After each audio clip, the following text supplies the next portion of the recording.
Robert Scott Bell.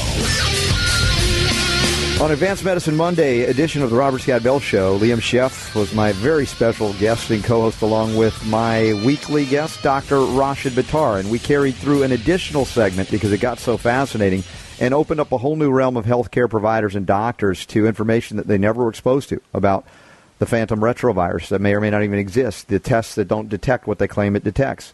Liam's been writing about it, covering it for years. He was even featured in the movie House of Numbers. Now, there's more stuff going on than I can even cover on this show 2 hours a day, so we got to do even more because, Liam alerted me to our friend Terry Michaels, who was at an International AIDS Conference that returned to America. And we've never walked through it. I've never been to one. And I wanted Liam to intro. Terry, let us know what we're going to be doing here this hour. Liam, do you want to begin, or did you want me to begin? No, Terry's the star. I mean, Terry's a credentialed journalist of decades, and he jumped into this. He went to this conference because it appeared in D.C. after, I want to say, 20 years of hiding out overseas. It might be a decade. Yeah, but here's what happened. The International AIDS Society, based in Switzerland, a non-governmental organization, has been the chief organization of the HIV/AIDS industry for, I guess, about 25 years. They held their first conference in Washington, D.C. in 1985. They held one in San Francisco in 1990. And then the United States government said, you can't enter the country if you are HIV positive, so they stopped holding them here. This is the first one since 1990. By the way, the 1990 conference in San Francisco is where our friend, Dr. Luc Montagnier, introduced the idea that the virus is not enough, you need cofactors.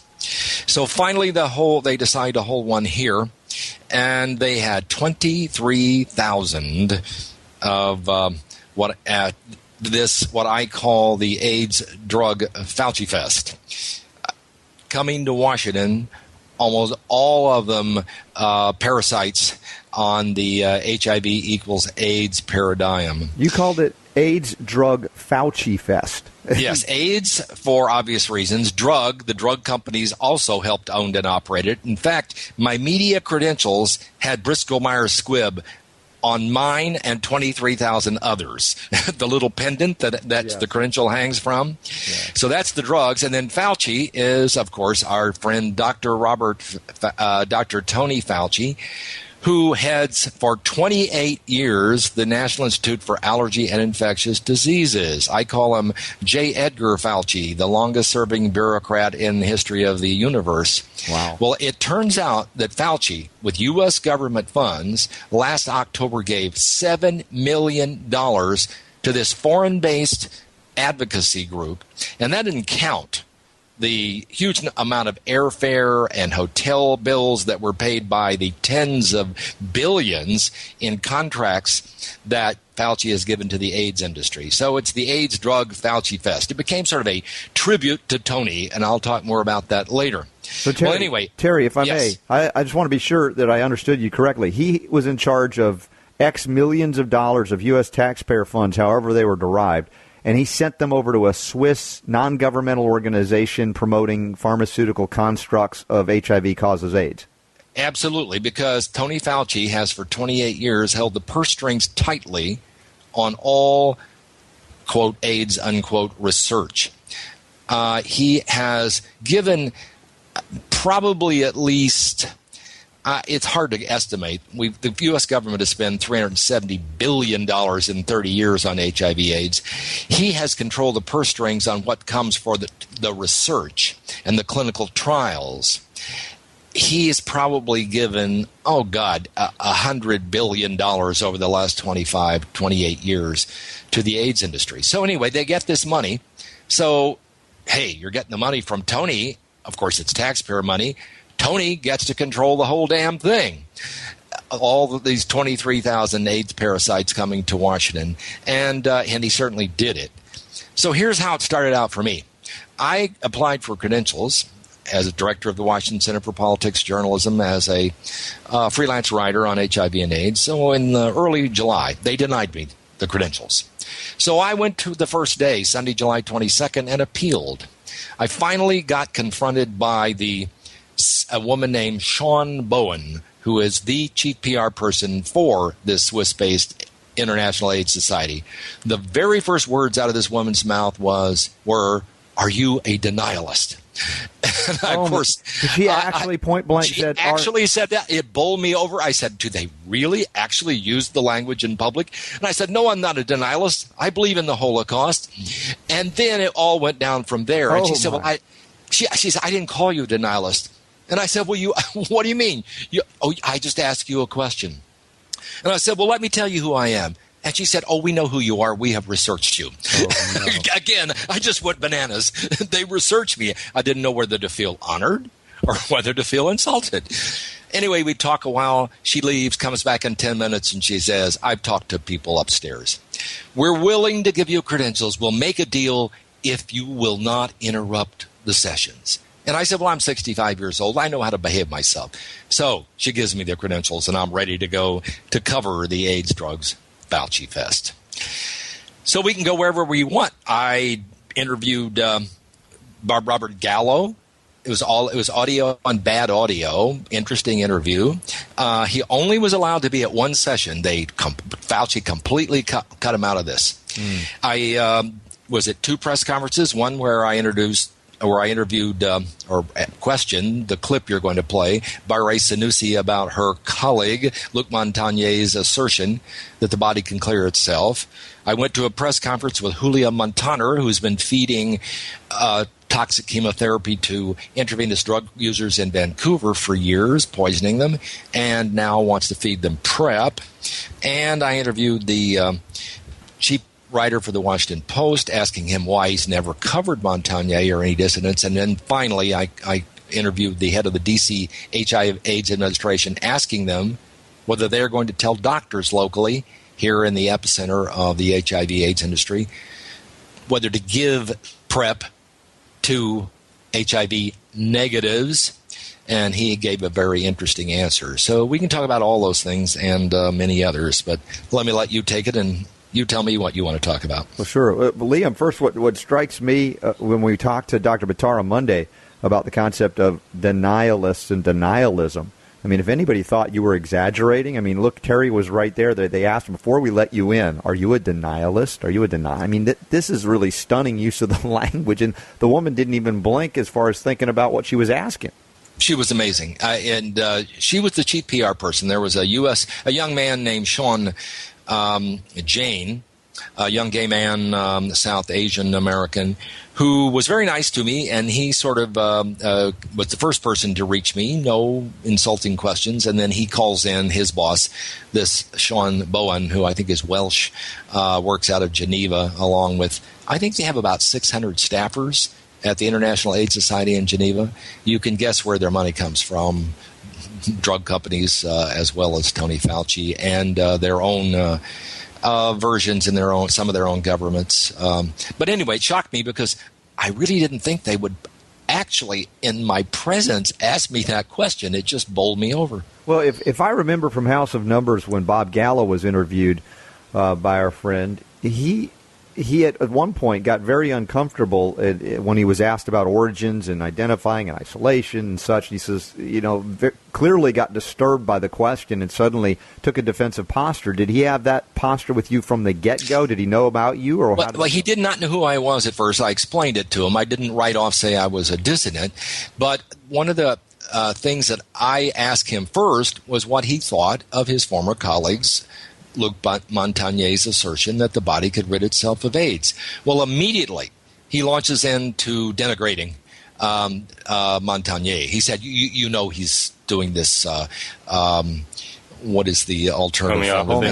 Homeopathy. Yeah. And then he said, and I had to resign from this thing he's doing, and he's urging people to take, I forgot what fruit it is that he's urging people to take.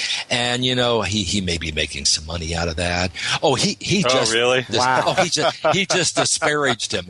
And he just basically, and I said, well, do you think he's senile? And he said, well, he's just a couple years older than me. I don't know. I don't know why he says what he he says. Might be making some money.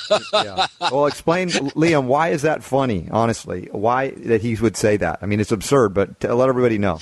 It's papaya, right? Papaya. I believe. There's a lot of money to be made in papaya. Let me Liam, does Bob Gallo make any money off of anything that he's patented or anything?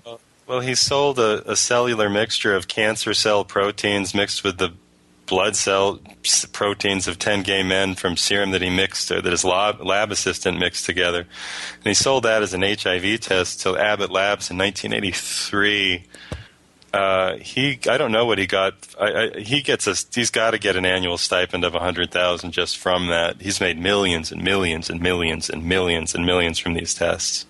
In the meantime, when I interviewed Montagnier at the Autism One conference, he was telling me how they're trying to raise money just to open a lab here in America.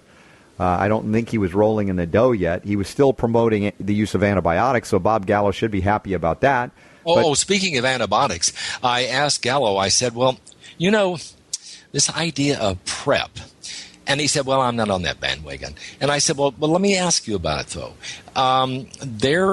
If I went to my doctor, a gay doctor in Washington, D.C., and I said, Rick, I'd like to have a prescription for antibiotics for the rest of my life because, on the off chance I went to the bathhouse or I contracted gonorrhea, then this would take care of it, wouldn't it, before I got the disease.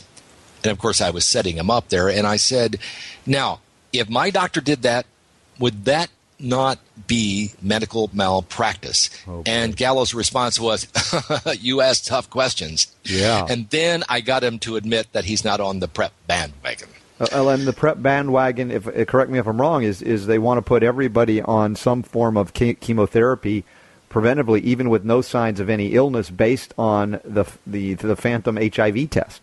No. It's not people who are HIV positive or who have illness. It's people who have never tested positive, who only test negative, and somehow these bogus studies on black and brown people that they've conducted, they are claiming that there's a prophylactic effect of the same toxic chemotherapy that is being fed to HIV positives. So they're saying it is you're genocide. You're in an at-risk community, so for that reason, we'll just go ahead and put you on the meds. Yes. So it's even one step removed from that. So the insanity piles up even higher. But as you said, who was on the label of your name tag at this event? Bristol Myers Squibb. On the other side, it was Merck. I didn't get a chance to find out. And I probably couldn't how much money they gave to this, but I'm sure it was. Well, we got some journalistic heavyweights, if I can call them that here. Liam Scheff and Terry Michaels. We've got a lot to talk about today. And what is happening in AIDS, which could be considered a macrocosm, but to some it's a microcosm of a larger problem of a pharmaceutical construct of everything on planet Earth. And we can get into that as well. But we're going to talk to Terry more about the questions he was able to ask and raise. Did he get any good answers? Did he get ushered out? We'll find out. You're listening to the Robert Scott Bell Show. Stand by. Coming back after this. The Robert Scott Bell Show. If you want to follow along, check out all the notes today at robertscottbell.com. They will link up to, including the YouTube interface, the question that Terry Michaels asked at this conference we're about to talk about and lead in. Liam Scheff is also with us here. And I'm still a little stunned that they let you in because they did background on you, Terry, but then even B, weirder enough that you got to do some interviews. I mean, I don't know if they were just deciding to play with fire in this sense, or if they said, oh, well, we can't beat him, we better let him in and just let him ask something. I'll tell you the backstory. The Washington Post reporter who I've sparred with for the last several years who will not cover dissidents, he suggested to them that they give me credentials because I might cause trouble otherwise. So I think they were afraid because, I have a little bit of gravitas in this community as 37 years director of the Washington Center for Politics and Journalism, former press secretary of the Democratic Party. I think they were afraid that I would cause them more trouble outside so they would the rather hall have than you, inside the hall. They'd rather have you in to monitor you officially. Okay. I had this feeling all during the session that they knew where I was at all times. Yeah, they put on a secret tracking device you didn't know was there. Yeah. So if we talk about this Sinoussi, let me ask Liam, first of all, setting it up, because she was also questioned in House of Numbers, this researcher? Researcher, yeah. She was at the Pasteur Institute. She's the co-recipient of the, belated Nobel Prize for the make-believe discovery of LAV, which was a lymph node associated, well, it wasn't a virus. Luc Montagnier said they didn't purify, so they just had some proteins and enzymes. Anyway, let me also tell you who she. Let me add something. Sure. She is the incoming president of the International AIDS Society for the next 2 years. So she's on as far on the inside as you can get. She's the spokesman. She's the spokesman for the industry for the next 2 years. That's interesting because that's good for us because, well, why don't we play what she said? Brent Leung asked her how HIV, which isn't really existing, which you test for with tests that test for, I don't know, bird poop. They test for everything. So why, she says that they all say that HIV is a thing and it kills T cells. Now, it's going to be a little difficult to understand her. But Robert, why don't you? She said this in 2006 or 7. It came out in the movie in 2009. I don't know when the interview was, so I'm going to call it 2009. This was before she won the Nobel Prize, though. All right. She said, and I'll give you a hint. She said, now if HIV is supposed to be a thing and it's supposed to have a function, it's supposed to kill T cells, and that's what causes AIDS. Let's listen to this clip. It's 2 researchers. We're going to hear Francoise Barre-Sinoussi, and she's going to tell you. In her own words, they don't have any idea what they're doing. And then we're going to listen to Jay Levy of University of California, San Francisco, I believe. He's known as the third co-discoverer of HIV. A very important guy in this make-believe business, and he's going to tell you that they don't have any idea. So let's just listen to that, and then we'll hear Terry ask her what he asked her. Okay, from the documentary film House of Numbers. We are almost convinced that there is other factors that are involved in the loss of CD4 cells, and we don't know yet all the mechanism. How HIV depletes the T cells so an individual advances to AIDS is probably due to multifactorial elements. One is it will kill the cell eventually that it infects. HIV does not necessarily kill the cells that it infects. Some T cells are directly killed by HIV, and other T cells keep the virus in check.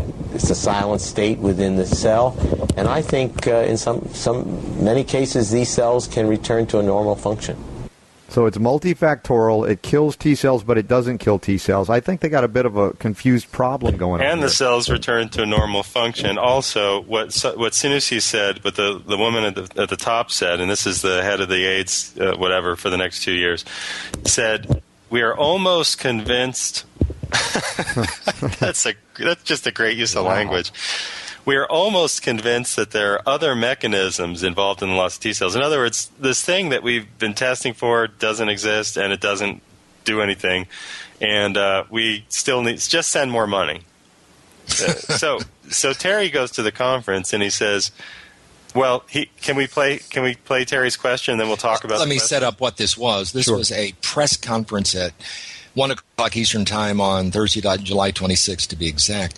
She was kind of making a cameo appearance with 4 people, two of whom were from France, who had claimed to have found the next 2 cures in addition to the Berlin patient, some totally bogus research. And she was there to comment on it. Mm-hmm. And she didn't have much to say.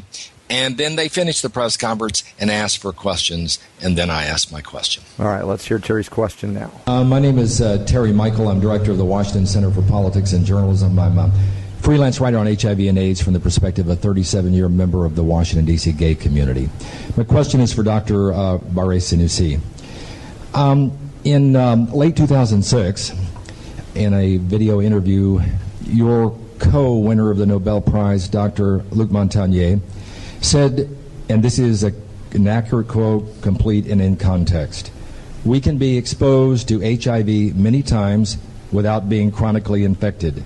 Our immune system will get rid of the virus within a few weeks if you have a good immune system." Goes right directly to the question of early intervention or no intervention at all. Dr. Barre-Sinoussi, what is your opinion of your colleague, the co-winner of the Nobel Prize for discovering HIV, his view that natural cell-mediated immunity antibodies can rid the body, a host, of HIV within a few weeks, and why not do you agree or disagree with him. Now, at this point, if I may break in, she must be lacing up her Nikes to run out of the facility. Let me tell you, every time I mentioned Montagnier's name, she looked down and pursed her lips. When I called him her colleague, she looks over to the other four people at the table. She was just like beside herself. And then she begins to answer the question, and if you could only see the face language, it's just, I sort of feel like she was prepared for the fact she was going to get this question from me, because the PR people, knowing who I was, might have told her, because she came in late.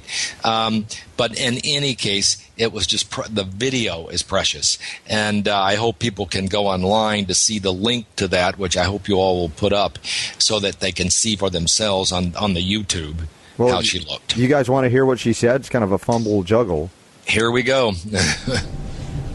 Difficult for me to comment on my colleagues, as you can imagine. However, I'm going to tell you what I'm thinking personally. I think the innate immunity is certainly something to consider for controlling HIV infection, and there is more and more data that are published, which are published in the literature, that show how much the innate and natural immunity is part of the game, both also as a driver of adaptive immunity. So certainly we have to consider natural immunity to control HIV infection. All right, so in that first part of her answer, it goes on, we're going to play it all. She's actually acknowledging a point here that she's not arguing with you. She's saying, well, okay, yeah. Absolutely. She is not denying Montagnier. She's talking about innate immunity, and perhaps Liam can describe it slightly better than I can. It's the first line of defense. It's not, I guess, cell-mediated or antibody-producing. It's the sort of the evolutionary early kind of immunity we had. But then she goes on, and she admits there's some science behind it. And then she goes on and says innate immunity is a driver of adaptive immunity, which I believe is comparable to cell-mediated immunity. It's producing antibodies. So no, she was not. She was just fumbling her way through it, but not denying Montagnier. Well, that's absolutely huge in a sequence like this. I wish I could see the faces of all the audience simultaneous to that. We should have a pan. Well, the audience. There is. This is on YouTube. You can watch her, and we'll have that linked. You can watch her answer. Now, if people say, oh, I don't care about this, whatever, you should care, because you've already spent thousands. No, that's you, just sitting out there, tax-paying citizen, have spent thousands of dollars for that answer. You have. No, every one of you in America. You spent millions of dollars for that answer. No. Each individual in America, though, over 30 years, spent thousands. Yes. Thousands. I'm not kidding. When I say you have spent thousands of dollars, to hear her say, yes, the body matters. Mm-hmm. It matters what the body does. It matters. Now, she's not going to say, and we shouldn't poison people, and we shouldn't rip holes in their intestines, therefore. She just goes, and I will look to my colleagues to see what I should say next. Yeah, well, exactly. And that is an important point to bring up, Liam, because we've often said that when we do these shows on this subject matter, we realize percentage-wise of the population, maybe a very small percentage is actually directly, as they perceive it, impacted by this subject. But no, as you say, economically, we're all being destroyed by it. And it gets larger than that, but this was the one to replace the cancer industry and surpass it perhaps. And in this way, yes, thousands of dollars per taxpayer over the years that they've been spending in this way. Now, Terry... Yes, David Raznik has computed $370 billion over 30 years. There are 308 million Americans, so you can have some idea of what each of us, at least all of us who have been alive for those 30 years, have spent. So Sinoussi then goes on from the initial innate immunity and acknowledgement here. Where does she transition in her answer before we play it? She transitions to innate immunity as a driver of adaptive immunity. Liam, you're probably a little better at describing what adaptive immunity means than I am, or maybe even innate. I think, is not adaptive immunity comparable to cell-mediated immunity? I'm not. I would hesitate to say what she means. I only think of two kinds of immunity, and she would probably disagree with me.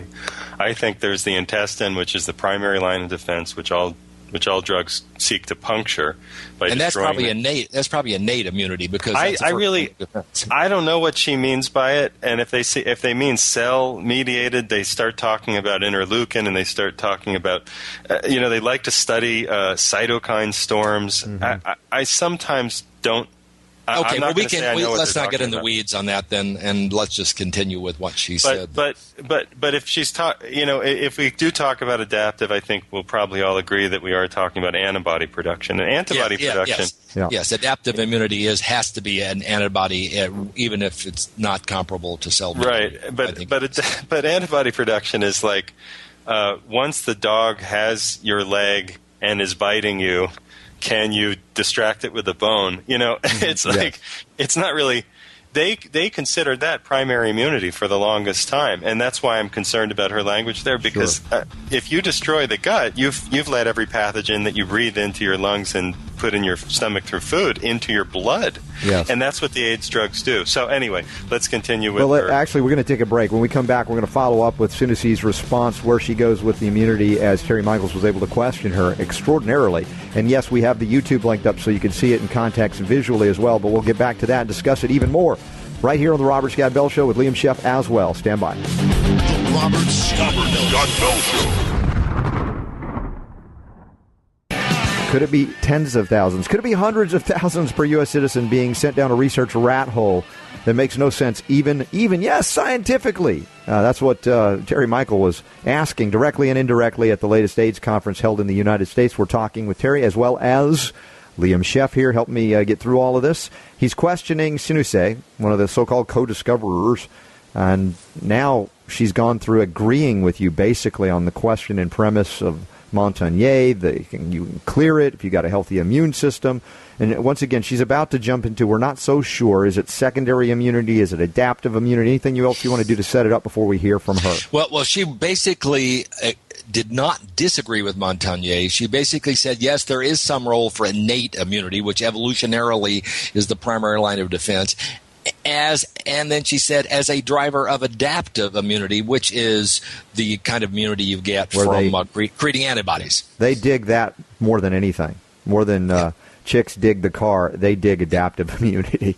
Stand by. We're going to play. But they say it doesn't work. They say that antibodies don't work. You still have the so-called pathogen. That's the strange part. Yeah, you got it. Let's hear the strange part here.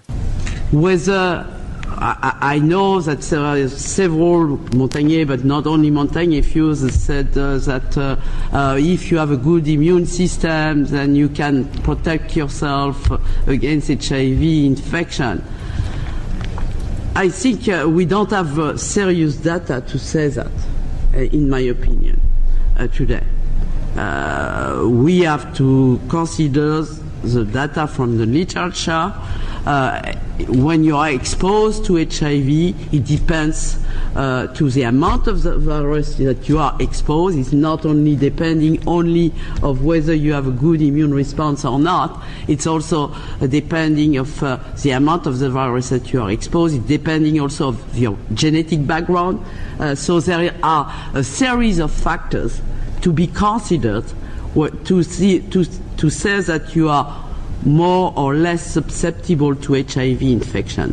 Hold on there. She's talking about it depends on how many viruses there are. I always thought that it was so hard to find that, the number, that was what Duisberg had said. If it was so devastating, where was it? Why is it so hard to find? I mean, and then she said there's no data to support what Montagnier said. So suddenly she's sort of backtracking. But when they say there's no data, doesn't it mean we haven't even looked? I think that means we need more money to do research. That's all that means. There's no data. Well, she admitted at the beginning that there was data on innate immunity. And now she ends up saying there is no data to support what Montagnier said, that the body can clear itself of this virus. She's double talking here. Yeah. She's waffling. She's jumping all over the place. I pinned her, basically. Let's see. She usually triples talks at the end of her response, and then you try to respond as well. Hold on here. So, and of course, the genetic, as Azier said, the genetic background may play a role in the evolution of the HIV infection as well. stop there for a second. Sure. What she is referring there probably to are the long-term elite controllers and this so-called genetic factor that is supposed to protect 2 or 3% from the killer HIV. Wow. And I think here at the end, is she going to say, are you yelling out to her at the end? We're about to hear the last bit of this audio. Yeah, I'll explain it after you play it. Yeah. Okay. We just need to move on to some. We just need to move on to some other questions, please. We have. The no you heard her yell was they took the mic away from me at the beginning, so I couldn't ask a follow-up. And I yelled the question. I said, "Have you discussed this with Dr. Montagnier?" And she yelled, "No." Oh. I went up to her afterwards, and this is actually on video. I haven't put it up yet. And I said, "Do you mean?" Since you got the Nobel Prize, since he said this in 2006, you've never talked to him about this? And he said, well, you know, he is retired. I don't have contact with him. And I said, you mean you didn't have any contact after you both won the Nobel Prize in 2008? Wow. And then the conversation just sort of petered out. Right. You were asking some very reasonable and good questions. I mean, it's like, come on, isn't it reasonable to say you shared a Nobel Prize with the guy? You didn't talk to him? Yeah. And I said, well, how can I find him? And she said, oh, well, he is at some institute in Paris, and you can ask him. Look, this woman, now chief AIDS lady of the world, there's no way she is going to do anything except waffle, because she knows the truth. She knows what Montagnier, her colleague, has said. But, you know, she's the princess of HIV AIDS now. You know, stunning. As many years as I've been covering this, and you have, of course, Terry and Liam, to get to this point where you're actually able to ask a pointed question where they don't back down and say, you know, shout back at you. They sort of give the point a little bit, but then keep dancing. I mean, this is the new method of we're going to pretend, yes, we acknowledge some level of science and breakthrough, but we're not at the same time. Yes, I really think that I did make some progress there, because I would doubt if this woman has ever had that question before. I think that there just aren't that many people to ask the question to begin with. But it will be interesting to see where she goes from here, to see if she tries to backtrack after she reviews what she told me, because what she told me was damning. When she says there's a role for the innate immunity as driver of adaptive immunity, we just don't have enough data, she's waffling all over the place, and I think we've got her. I think that they've all been gotten. I think the fact that she doesn't talk to her colleague is really worth noting, because it means that they don't have any real research to talk about. It means that the guy who wins the Nobel Prize is thrown out sort of on his laurels in a way, but people don't want to hear from him as soon as he says there's hope for HIV. Everybody disparages him. The Washington Post reporter who's supposed to be covering HIV/AIDS says basically he's just out of the picture. You've got Gallo, who of course has a reason for it because he didn't get any Nobel Prize, to disparage him, even questioning whether he's financially earning money out of his nutrition. You've just got everybody who is in the HIV/AIDS establishment, but Gallo's basically saying, throwing Montagnier under the bus. But Gallo's saying something about Montagnier and money is like Fatty Arbuckle saying somebody wasn't nice to his date. That's right. Or Frog calling a prince ugly. You know, it's I mean, it is it's not even a pot in a kettle, because Montagnier's never saw it. We could go on with these metaphors if you like. Yeah, there's plenty of them. I enjoy it. Yeah, absolutely. But Gallo has been raking in millions and millions and millions and getting. Let's see, the OMSJ actually has a good sort of a tighter, I guess, of how much money people have made in terms of millions over time. I forgot this.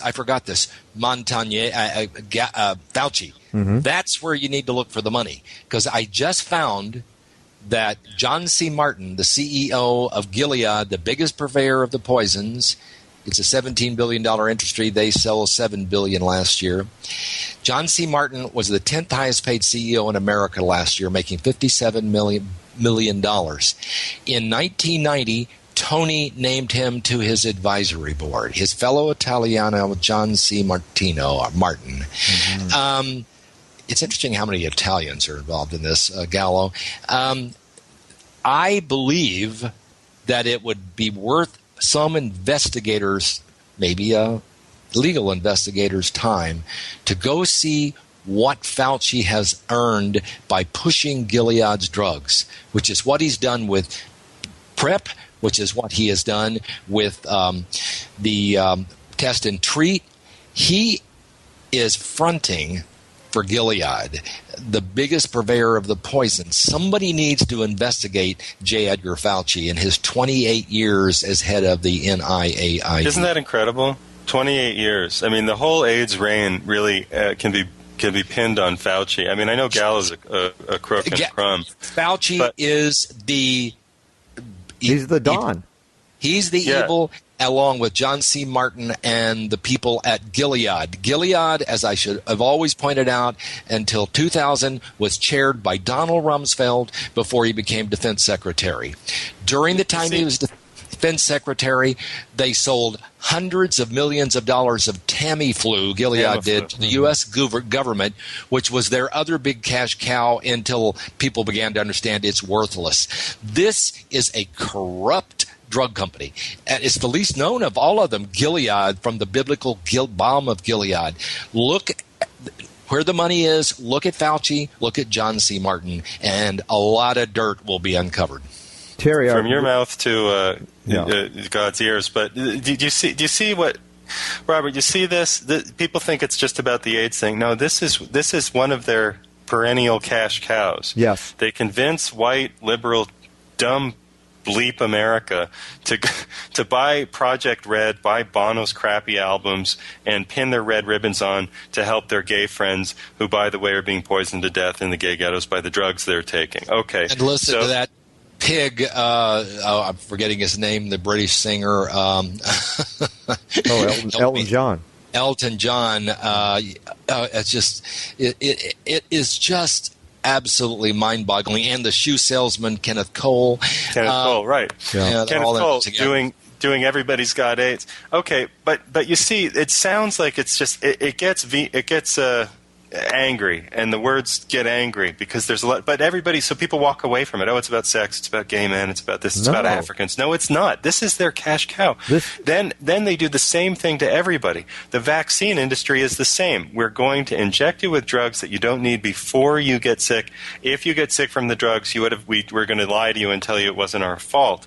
Do you see? It's the same game that they're playing. Mm-hmm. That's why it has to become important to middle America that this is a lie. You've spent $1,000. Every single American has spent at least $1,000 on this at this point. 1,000. That's not chump change. Yes. I'm not talking 50. I mean 1,000, maybe many thousands of dollars.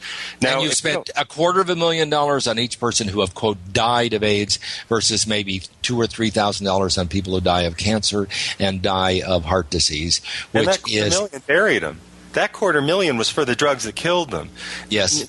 Now, this paradigm is the same paradigm that's going on every time they run the flu around. And they say, just as Rumsfeld's corporation, Gilead, did in 06, when I was, 06, when I was reporting on it, I was looking at the bird flu papers.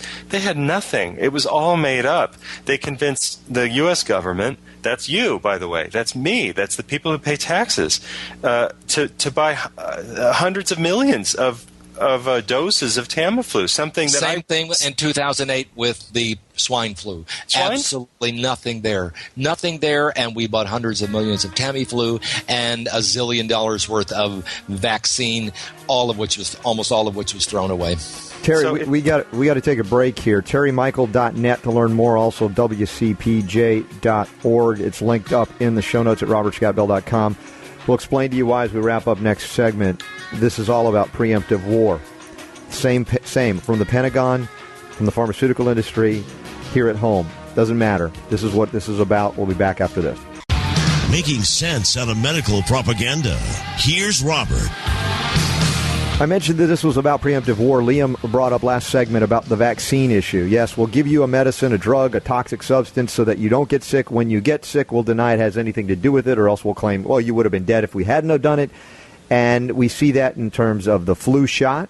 You mentioned Tamiflu, Terry Michael as well. And, of course, in the whole AIDS drama, it's bowed down to what you just described as prophylactic chemotherapy. Even if you haven't tested positive on an antibody test that doesn't even tell you whether you have an HIV, if it exists or not, they want you on it. And this is the whole thing, preemptive war. If we can declare war without declaring war and do it, you won't even know it, we'll eradicate you before you have a chance to kill us. I mean, this is a whole game that's being played. That's why I say as above, so below. As the Pentagon goes, so does the pharmaceutical industrial complex. Donald Rumsfeld, Gilead, you see how the connections here. Terry, you've woven them together so well, and I was so rude, just brought you on because we've had you on before, but I want everybody to know he's a veteran journalist, founder of the Washington Center for Politics and Journalism, broken into the International AIDS Conference as we could describe it. You didn't. You got let in, but you were monitored to ask those tough questions, and we appreciate all that you've done here. We've got your websites listed. Anything you want to wrap up with before we have to go here? No, not really. I want to thank both of you for being leaders here, Robert and Liam, on this subject because it is so complicated for people to understand. We try to simplify, but it's tough. So I would welcome people visiting my 8,000-word piece at terrymichael.net, my special report on HIV and AIDS. And if you want to see what my day job is, I teach journalism students about politics at wcpj.org. And I do a lot of writing. I had a piece in the USA Today urging the TV networks to give the Green Party and the Libertarians 5 minutes of TV time. Thanks again. That would be Thanks nice. again, guys. Terry, appreciate all that you're doing. And Liam, thanks for connecting us all. And by the way, Terry, you're still teaching even after Liam lectured at your school there. That was wonderful. Yeah, he didn't destroy my program. He actually was really an interesting presentation. Liam's a great presenter, and my students enjoyed it a lot. Well, that's great. Anytime anybody wants to hear from Liam, he'll be telling us about an upcoming lecture sometime soon. If he'll go public with it, we'll let him know as well. But Terry, again, appreciate you being on board today. Okay, guys. Thanks, Terry. Thanks so much. Liam, I'm still amazed they let him in, despite it all, but I'm glad he got in. I mean, that's some great footage. It's going to bring more people to open them up to see how, I guess, how much they're covering up, how much they're not covering at all. Well, I like that he took the question from Montagnier, which is in House of Numbers, and brought it to his co-winner of the Nobel Prize, whatever you think that means, for not discovering anything. I mean, that history is so twisted. It is. And then she more or less agreed. Yeah, the cell, the body, all matters. We don't have enough data. Give more money. Yeah, always. Yeah, it matters. Always. And when you think of it, the hundreds of billions, it is with a B, since the dawn of this thing. 350. As I said, you listening right now, if you're still listening, I sure hope you are. This does impact you. It impacts your kids and grandkids, even if you're never at risk for being categorized in this way, because it's simply robbing you and bankrupting you in the name of a phantom disease. The disease of AIDS is real in terms of immune deficiency, but a lot of it is actually caused by the very treatments that they want to give you, even before you have any element of any illness at all. $350 billion. That means that every 1-year-old at this point has paid $1,000 to kill people with AIDS drugs. Everybody in this country, everybody. I mean, people who are going to be born tomorrow, if we count the census, if we're counting the census. I mean, if we extrapolate 320 or whatever we're supposed to be to 350, God knows how many people there are really here. $1,000, maybe $1,250. That's incredible. That's incredible to pay people to take drugs that kill them. Absolutely. And if we look at the reality that the population was about 200-something million when what was it in '84? Somewhere around there. It was a lot less. Yes. Close to 270 or something. Then we were paying $2,000 a piece. We've been paying and paying and paying. Don't you care enough to figure out that AIDS drugs are poisonous and HIV tests don't work? And it's exactly the same thing they're doing to your kids with a hepatitis, whatever that's the make-believe HPV. Right. Exactly. Listen, we got to wrap it up here. Liam, thank you. Thank you to Terry Michaels. Also, we'll be talking about healing on all levels. A lot of events coming up. I'll be at Abby's in Tampa on September 6th. Love Whole Foods in Port Orange on September 26th. We'll get those notes up as well. Thank you all for being here. Remember this, the power to heal is most definitely yours. The Robert Scott Bell Show.